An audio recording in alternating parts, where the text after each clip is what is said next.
کتنی قربانی دیتے ہیں، کتنا ہم دین سے تعلق رکھتے ہیں، کتنا ہم دینی جو قوانین ہیں، دینی جو احکامات ہیں، چاہے وہ نماز کے تعلق سے ہوں، چاہے رمضان کے روزے کے تعلق سے ہوں، چاہے زکوٰۃ کے تعلق سے ہوں، چاہے حج کے تعلق سے ہوں، یا دیگر جو بھی اعمال ہیں ان کے تعلق سے ہوں، ایک مسلمان کو کتنی فکر ہے۔ وہ خود سوچ سکتا ہے کہ اس کا تعلق دین سے زیادہ ہے یا دنیا سے زیادہ ہے، وہ دین کی دوڑ میں زیادہ آگے ہے یا دنیا کی دوڑ میں آگے۔ ایک مسلمان آسانی سے خود اپنے بارے میں اپنا محاسبہ کر سکتا ہے، اپنے بارے میں وہ رائے قائم کر سکتا ہے کہ وہ کتنا اچھا مسلمان ہے۔ تو یہ اللہ کا بڑا فضل ہے کہ اللہ نے ہدایت دی۔ اسی پس منظر میں میں چند باتیں آپ حضرات کے سامنے رکھنا چاہوں گا، چونکہ میرا نام ایسا ہے کہ میرا پہلے نام شیام پرتاپ سنگھ گوتم تھا، میرے والد صاحب کا نام دھن راج سنگھ گوتم جو راجپوت گھرانے کے ہیں، اور وی پی سنگھ جو وشوناتھ پرتاپ سنگھ جو سابق پرائم منسٹر رہ چکے ہیں، ہمارے خاندان سے ان کا تعلق ہے، ہمارے یہاں کے رہنے والے ہیں، رشتہ داروں میں سے ہیں۔ ہم ایک بار گئے بھی تھے، ان کو دعوت بھی دی، بیچارے بڑے نیک آدمی ہیں۔ اللہ بس ہدایت تو اللہ کے ہاتھ میں ہے، دعوت دینا ہمارے آپ کے ہاتھ میں ہے کہ ہم لوگوں سے ملیں، ان کو بتائیں، ان کو سمجھائیں، ان تک اپروچ کریں، جو بھی اخلاقی بہترین اخلاقی طریقہ ہو سکتا ہے۔ لیکن ہدایت صرف اور صرف اللہ کے ہاتھ میں۔ ہم تو دعا کر سکتے ہیں، دعوت دے سکتے ہیں اور دعا کر سکتے ہیں۔ ہمارے گھر والے، ہمارے والد صاحب، ہمارے چچا، ہمارے بھائی، ہمارے خسر صاحب، فادر ان لا، تمام لوگ غیر مسلم ہیں۔ 20 سال ہو چکے ہیں الحمدللہ، اللہ کا فضل ہے کہ اللہ نے ہدایت دی۔ اب میں ان کے پاس 12 سال تک تو انہوں نے آنا جانا بند رکھا کہ نہیں تمہیں گھر میں انٹری نہیں ہے، تم سے کوئی بات نہیں کرے گا، تمہارا فیملی بائیکاٹ ہو چکا ہے، سوشل بائیکاٹ ہو چکا ہے۔ لیکن اخلاق اور خدمت کی برکت سے اللہ نے انٹری بھی دی، آنا جانا بھی ہوا، ملنا جلنا بھی ہوا، شادیوں میں بھی بلاتے ہیں، ان کے ساتھ اٹھنا بیٹھنا بھی ہوتا ہے، بات چیت بھی ہوتی ہے۔ بہت سارے جو پنڈت ہمارے گھر میں آ کے پوجا پاٹ کراتے ہیں، ان سے بھی میں بات چیت کرتا ہوں، ان کو بتاتا ہوں کہ بھائی آپ اسلام کی بات کو مانیں نہ مانیں یہ تو بات کی بات ہے، بھائی اسلام کو جب آپ پڑھیں گے سمجھیں گے تبھی سمجھ میں آئے گا کہ بھائی اسلام کیا ہے۔ تو کم سے کم ویدوں کی بات کو آپ مانیں۔ آپ پنڈت ہیں، آپ برہمن ہیں، آپ پجاری ہیں، آپ شاستری ہیں، آپ آچاریہ ہیں، آپ کے پاس ڈگری ہے اور ویدوں کی ڈگری آپ نے لے رکھی ہے، اور ویدوں کو آپ لوگوں کو نہیں بتاتے کہ بھئی ویدوں کی تعلیم کیا ہے۔ ویدوں میں لکھا ہوا ہے، وید 4 ہیں، اتھر وید، یجر وید، سام وید، رگ وید۔ ان میں سے ایک وید میں لکھا ہوا ہے ایکم برہم تتیو ناستی، برہم صرف ایک ہے، دوسرا نہیں ہو سکتا ہے۔ There is one and only one God none else, اس کا ترجمہ ہے۔ اور ویدوں میں مورتی پوجا کی بالکل پروہیبیٹڈ ہے، اسٹرکٹلی پروہیبیٹڈ ہے، کہیں کوئی گنجائش نہیں ہے۔ اور وویکانند ایک بہت بڑے ریفارمر ہوئے ہیں، پرمہنس رام کرشن کے شاگرد تھے، انہوں نے تو اسی کی تعلیم دی جس کی بنیاد پر آریہ سماج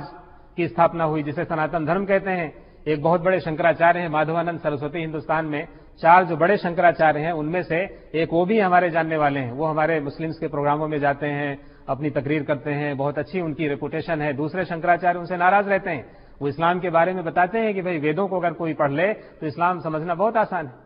کیونکہ ویدوں کی جو تعلیمات ہیں وہ اسلام سے بہت زیادہ ملتی جلتی ہیں۔ یہاں تک کہ آپ جو گایتری منتر ہے، جیسے سورہ فاتحہ ہے قرآن کریم میں، سورہ فاتحہ کی جو حیثیت ہے وہی ویدوں میں گایتری منتر کی حیثیت ہے۔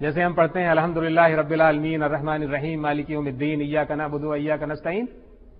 تو اس میں ایک ایشور کی تعریف کی گئی ہے کہ وہ کون ہے، پرم برہم ہے، نراکار ہے، اس کا کوئی آکار نہیں ہے، اسے کوئی پیدا نہیں ہوا ہے، وہ کسی سے پیدا نہیں ہوا ہے، یہ پوری تعریف اس میں دی۔ لیکن تو میں ان پنڈتوں سے کہتا ہوں کہ بھائی کم سے کم ویدوں کی ہی بات بتا دو۔ تو ہم جو بات کہنا چاہتے ہیں، ایک اللہ کے بارے میں بتانا چاہتے ہیں، رسالت کے بارے میں بتانا چاہتے ہیں، آخرت کے بارے میں بتانا چاہتے ہیں، تو ان کو سمجھنے میں آسانی ہوگی، لیکن لوگ بتاتے نہیں۔ ویدوں کے 18 پران ہیں، ان کی جو تفسیر ہے، جیسے قرآن کریم کی کوئی تفسیر آپ 8 جلدوں میں، 10 جلدوں میں، 5 جلدوں میں آپ پڑھیں یا دیکھیں یا سنیں، اسی طرح سے 18 پران ہیں، الگ الگ پرانوں کے نام ہیں، ان کی تفسیر، کمنٹری، اس میں ایک بھوشیہ پران ہے مستقبل کے بارے میں، اس میں پورا رسول پاک صلی اللہ علیہ وسلم کی پیشن گوئی ہے، لیکن وہ لوگ نہیں بتاتے ہیں۔ اکثر لوگوں کو آپ دیکھیں گے کہ وہ گیتا، رام چرت مانس، مہا بھارت، اسٹوریز جہاں جہاں ہیں وہ تو وہ سیریل تک بنا دیے، ٹی وی میں سیریل چل رہے ہیں،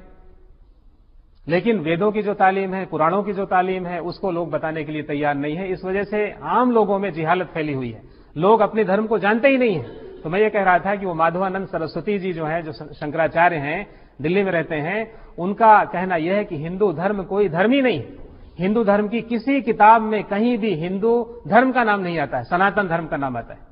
سناتن دھرم۔ لیکن افسوس کی بات یہ ہے کہ لوگوں نے اس کو نام دے دیا اور وہ چل پڑا، اور لوگ سمجھتے ہیں کہ صاحب یہ بھی کوئی دھرم ہے۔ وہ خود دلیلوں کے ساتھ سمجھاتے ہیں کہ اگر کوئی دھرم ہے تو سناتن دھرم ہے، ہندو دھرم کوئی دھرم نہیں۔ تو یہ اللہ کا بڑا فضل ہے کہ اللہ نے اسلام کی دولت دی ہے۔ اسلام ایسا نہیں کہ ابھی آیا 1400 سال پہلے، اسلام تو آدم علیہ السلام سے ہے۔ اور میں اپنے گھر والوں کو بتاتا ہوں کہ ہم لوگ آپس میں ایک دوسرے کو آدمی کہتے ہیں، آدم کی سنتان، آدم کی اولاد، آدم علیہ السلام سے ہی وہ نسبت قائم ہے، آدمی کہتے ہیں ایک دوسرے کو، یہ آدمی ایسا ہے، وہ آدمی ایسا ہے، اس آدمی نے یہ کام کیا۔ آج بھی کتنے ہزار سال ہو چکے ہیں، لیکن آدم علیہ السلام کا نام انسان کے ساتھ جڑا ہوا ہے۔ تو میں ان لوگوں سے یہی کہتا ہوں کہ آدم علیہ السلام کی ہم سب سنتان ہیں، ان کا بھی یہی کلمہ تھا، لا الہ الا اللہ، نہیں ہے کوئی معبود سوائے ایک اللہ کے، اور تمام انبیاء علیہ السلام نے یہی میسج دیا ہے، تمام انسانوں کو اللہ کے بارے میں بتانے کی پوری کوشش کی ہے۔ تو یہ ہماری خوش نصیبی ہے کہ ہم رسول پاک صلی اللہ علیہ وسلم کی امتی ہیں، اور اتنا اچھا دین، اتنا آسان دین، اتنا بہترین دین جس میں چلنا بہت آسان ہے۔ میں تو لوگوں کو دیکھتا ہوں جب وہ اپنے آپ کو مسلمان بھی کہتے ہیں، مسلمان گھر میں پیدا ہوئے ہیں، پلے ہیں، بڑھے ہیں، سب چیزیں اللہ نے دے رکھی ہیں، اللہ تبارک و تعالیٰ نے اتنی نعمتیں دی ہیں کہ ان کا شکرانہ آدمی پہلی بات تو ان کو گن نہیں سکتا ہو، اور ان کا شکرانہ بھی ادا نہیں کر سکتا۔ 24 گھنٹے اگر الحمدللہ الحمدللہ کہتا رہے تو بھی شکرانہ ادا نہیں ہوگا، 24 گھنٹے سجدے میں پڑا رہے تب بھی شکرانہ ادا نہیں ہوگا، بدن کی بوٹی بوٹی کرا دے تب بھی شکرانہ ادا نہیں ہوگا، اتنی نعمتیں اللہ نے دی۔ یہ آنکھ، یہ کان، یہ زبان، یہ ہاتھ، یہ پیر، یہ پورا بدن کے جتنے بھی آرگنز ہیں، جو باڈی کے جو پارٹس ہیں، اگر انہی کو آدمی دیکھ لے، جو دنیا کی چیزیں ہیں، زمین ہے، آسمان ہے، سورج ہے، چاند ہے، ستارے ہیں، پہاڑ ہیں، سمندر ہیں، اور دنیا کی کھانے پینے کی تمام نعمتیں آدمی گن نہیں سکتا۔ اسی لیے سورہ رحمان میں اللہ تعالیٰ نے بتا دیا، فَبِأَيِّ آلَاءِ رَبِّكُمَا تُكَذِّبَانِ، کن کن چیزوں کو تم جھٹلاؤ گے۔ تمام چیزیں اللہ نے کھول کھول کر بیان کر دی ہیں، لیکن آج انسان سمجھنے کے لیے تیار نہیں ہے۔ دنیا کی بات بہت آسانی سے سمجھ میں آتی ہے، لیکن دین کی بات سمجھ میں نہیں آتی، جبکہ دین بہت آسان ہے، اور یہ دین تمام انسانوں کے لیے۔ اللہ نے فرمایا ان الدین عند اللہ الاسلام، اللہ کے نزدیک کوئی دین پسندیدہ ہے تو صرف اور صرف اسلام ہے۔ اگر کوئی آدمی یہ سوچتا ہے کہ ان کا دین بھی صحیح ہے، ہمارا دین صحیح ہے، ان کا بھی دھرم صحیح ہے، ایسا نہیں ہے۔ اگر کوئی دھرم ہے، دین ہے، مذہب ہے، ریلیجن ہے اس سرزمین پر، تو وہ صرف اور صرف اسلام ہے، جو سچا ہے، جو پکا ہے، جو پرفیکٹ ہے، جو فائنل ہے، اور جس کو اللہ نے ایکسپٹ کر لیا ہے، ایکسپٹڈ ہے۔ اس کے علاوہ سب چیزیں فیک ہو چکی ہیں، سب چیزیں رد ہو چکی ہیں، کینسل ہو چکی ہیں۔ ممکن ہے کہ وہ پہلے اتنے سارے نبی آئے ہیں، اتنی سارے انبیاء علیہ السلام آئے ہیں، اتنی ساری قوموں میں وہ میسج لے کر کے آئے ہیں، تو وہ اپنے وقت پہ وہ چیزیں صحیح تھیں، لیکن اب رسول پاک صلی اللہ علیہ وسلم کے بعد آپ کو اللہ تبارک و تعالیٰ نے رحمت للعالمین اور خاتم النبیین بنا کر بھیجا۔ اب کوئی نبی آنے والا نہیں قیامت تک۔ اب یہ امت مسلمہ کی ذمہ داری ہے کہ ان کو دین پر چلنا ہے اور دین کی دعوت دینی ہے، لیکن وہ ذمہ داری ہم کتنی نبھا رہے ہیں یہ ہمیں اچھی طرح سے معلوم ہے۔ ہم اپنے گھر میں دین کو نہیں داخل کر پا رہے ہیں، اپنے بیوی بچوں میں دین کی بات نہیں کر پا رہے ہیں، پڑوس میں دین نہیں پہنچا پا رہے ہیں، اپنے دوست احباب میں دین کا پیغام نہیں پہنچا پا رہے ہیں، تکلف میں لوگ جی رہے ہیں، تکلف میں، اور سوچتے ہیں کہ پتہ نہیں کہیں کوئی ناراض نہ ہو جائے، پتہ نہیں کہیں کوئی بات نہ بگڑ جائے، پتہ نہیں کہیں کوئی ایسی کمپلین نہ ہو جائے۔ اسلام کو تو اخلاق کے ساتھ پیش کرنے کی ضرورت ہے۔ اگر بیوی دین پر نہیں ہے تو اس کے ساتھ بھی اخلاق کا معاملہ ہے، بچہ دین پر نہیں ہے تو اس کے ساتھ بھی اخلاق کا معاملہ ہے، والد دین پر نہیں ہے، اخلاق کے ساتھ معاملات ہیں۔ تو میں یہ کہہ رہا تھا کہ ہمارے گھر والے 20 سال ہو چکے ہیں الحمدللہ، لیکن اب اخلاق کے ذریعے سے اور خدمت کے ذریعے سے اب آنا جانا ملنا جلنا آسان ہو گیا، اور اب وہ بات کو سنتے ہیں۔ یہاں تک بات پہنچی ہے 20 سال کے بعد کہ ان کے ساتھ ہم بیٹھ کر بات کرنے کی پوزیشن میں ہیں۔ یہاں تک کہ بہت سارے ہمارے رشتے دار ہیں، پنڈت ہیں، راجپوت گھرانہ ہے، وہ کہتے ہیں کہ بھائی یہاں کوئی جلسہ ہونا چاہیے بڑا، اور تمام گاؤں کے اور علاقے کے لوگوں کو آپ بلائیں اور وہاں ان لوگوں کو ایک ایشورواد کے بارے میں، ایک ایشور کی اپاسنا کے بارے میں بتائیں، توحید کے بارے میں بتائیں۔ لوگوں کو معلوم نہیں ہے، لوگ اندھیرے میں ہیں، اجالا کہیں ہے تو صرف اور صرف اسلام میں ہے۔ لیکن آج آپ دیکھیں کہ لوگ مسلمانوں کو دیکھتے ہیں، عام مسلمانوں کو، اور سوچتے ہیں کہ یہی اسلام ہے، اور جب اسلام ان کے سامنے پیش کیا جاتا ہے کہ بھئی اسلام کی یہ خوبیاں ہیں، اسلام میں تو بہت ہی ہر چیز کلیئر ہے،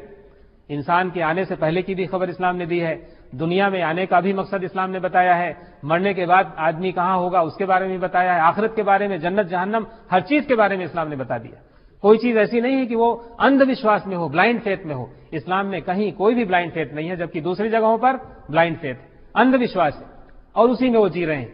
تو یہ اللہ کا بڑا فضل ہے۔ تو اسی بات کو میں آپ حضرات کے سامنے رکھنا چاہتا ہوں کہ ہدایت کہاں سے ملی اور کیسے ملی۔ اللہ تبارک و تعالیٰ نے قرآن کریم میں فرمایا ہے الف لام میم ذالک الکتاب لا ریب فیہ ھدی للمتقین، ھدی للمتقین، ہدایت ان لوگوں کے لیے ہے جو متقین ہیں،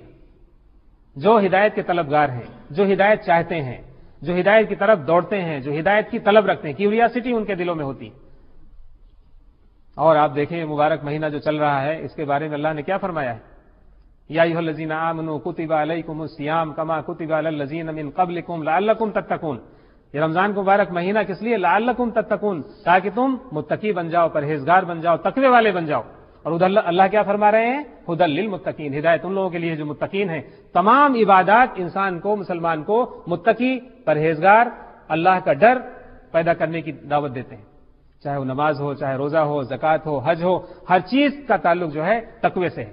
اور تقوی کہاں ہے؟ رسول پاک صلی اللہ علیہ وسلم نے فرمایا کہ تقوی دل میں ہے۔ ہم نے یہ سوچ لیا ہے کہ صاحب ہم ظاہر میں تو دیکھتے ہیں، اندر ہمارا دل کیسا ہے اس کو بھی دیکھنے کی ضرورت، اسی لیے کہتے ہیں کہ اسلام میں صرف ظاہر پر محنت نہیں، باطن پر بھی محنت ہے۔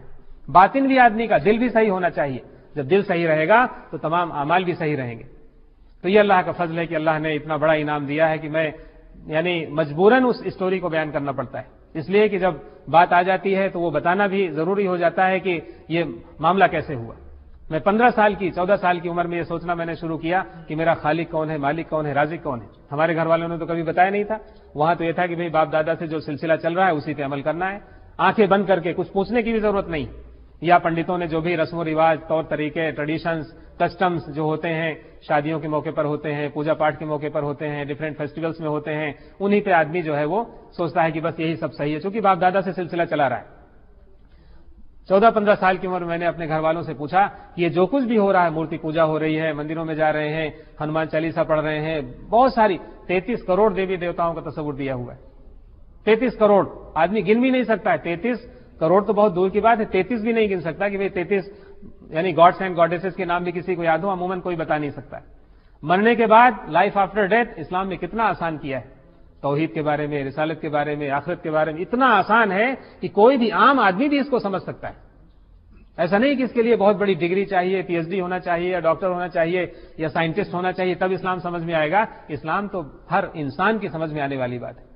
چھوٹا سے چھوٹا آدمی ہو یا بڑا سے بڑا آدمی ہو، کم ذہن رکھنے والا ہو یا بڑا سے بڑا ذہن رکھنے والا ہو، اسلام کو اللہ نے اتنا نیچرل اور اتنا فطری بنایا ہے۔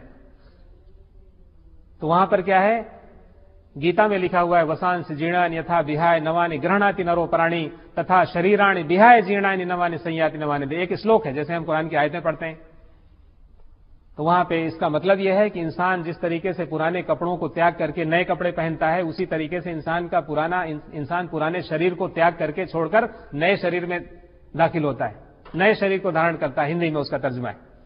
یعنی 86 لاکھ یونیوں میں جتنی بھی لیونگ بینگز ہیں ان سب کا تصور کیا ہے کہ انسان کی آتما جو سول ہے وہ ٹرانس مائگریشن آف سول ہوگا، یہاں سے وہاں، وہاں سے وہاں، ایسا چلتا رہے گا۔ یہ بھی ایک تصور ہے، امیجینیشن ہے، اس کی کوئی حقیقت نہیں ہے۔ اور دوسری طرف کیا ہے کہ اگر کسی کو موکش پراپت کرنا ہے، سورگ میں جانا ہے، جنت میں جانا ہے ان کے مطابق، تو ان کو جو ہے اچھے اعمال کرنے ہیں۔ اچھے اعمال بھئی جھوٹ نہیں بولنا ہے،